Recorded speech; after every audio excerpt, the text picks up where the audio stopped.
E aí pessoal, estamos aqui para mais um vídeo sobre Flutter e dessa vez vamos falar sobre Features.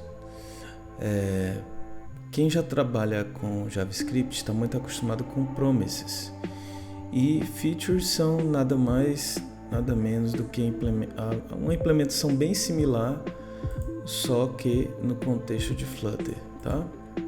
Vamos ver como é que funciona. Normalmente, quando a gente trabalha com Features, a gente vai executar uma operação assíncrona e vamos obter algum resultado. Por exemplo, quando a gente faz um request. E aí, para fazer requisições HTTP, a gente vai tomar como base aqui uma biblioteca chamada DIL e vamos fazer alguns testes, tá? Antes disso, eu queria mostrar para vocês como foi que nós criamos aqui uma forma de disponibilizar alguns dados para a gente poder consultar, tá? Existe uma biblioteca JavaScript, né, para quem já atua aí com Node, chamado JSON Server. Essa biblioteca você constrói um arquivo JSON e ele consegue fornecer essas informações como se fosse uma espécie de API, né?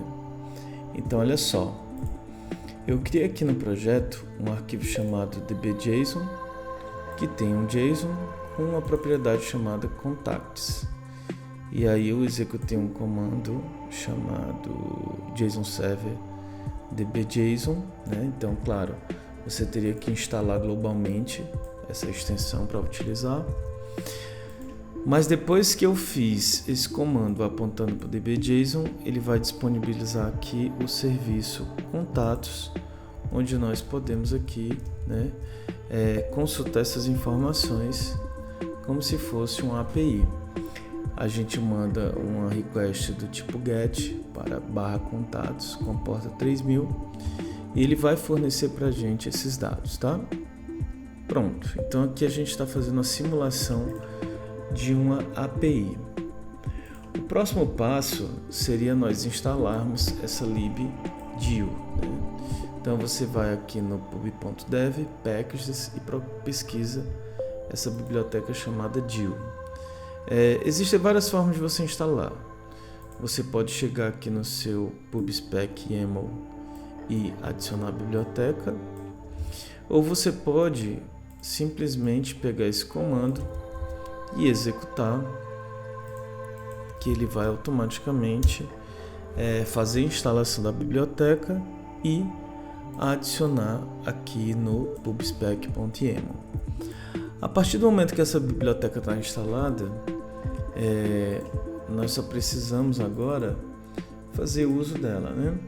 Então nós podemos fazer o seguinte: a gente pode pegar aqui, copiar da documentação e a gente cria aqui uma instância dessa classe chamada DIL, tá? E eu já tinha criado uma estrutura. Para quem assistiu o último vídeo, a gente fez uma estrutura bem similar a essa.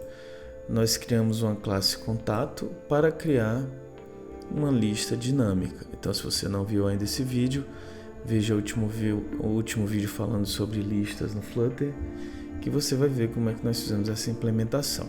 Então vamos lá. Eu já tenho uma tela, eu tenho uma lista de contatos e eu tenho aqui a impressão dessa lista utilizando uma lista com separador, beleza? Então o que a gente precisa para isso aqui funcionar? Nós só precisamos fazer com que haja uma consulta desses dados, preencher essa lista de contatos e a nossa lista vai ser impressa na tela. Então vamos fazer essa implementação, né? Primeiro eu vou fazer aqui um método chamado loadContacts.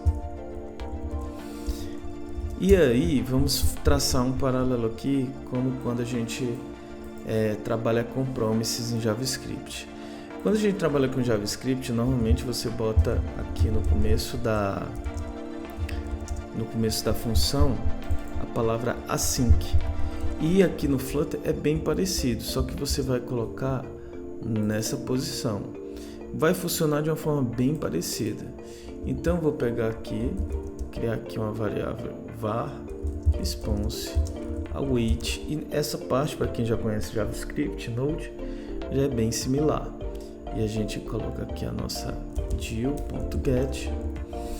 E aí, nesse momento, eu preciso colocar um endereço onde a gente vai estar consultando nossos dados, né? Localmente, o meu IP é esse daqui que eu vou copiar e colocar aqui. http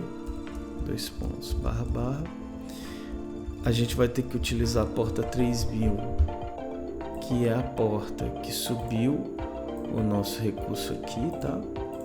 E eu boto /contacts. Pronto. Então, o primeiro passo já foi feito, né? Então, eu vou dar aqui um print response.data. Pronto. Então, olha só. Para que esse método seja executado, eu tenho que, de alguma forma, quando o meu widget, a nossa tela iniciar, eu tenho que fazer com que esse método seja chamado. Então, eu vou utilizar aqui um método chamado initState. Esse método, ele é um método padrão de um widget, e eu apenas estou fazendo a sobrescrita desse método. Então, a gente vai pegar agora esse método loadContacts e vai chamar ele aqui. Desculpa, vamos lá, chamei aqui. Vamos agora fazer um primeiro teste. Eu vou executar aqui novamente.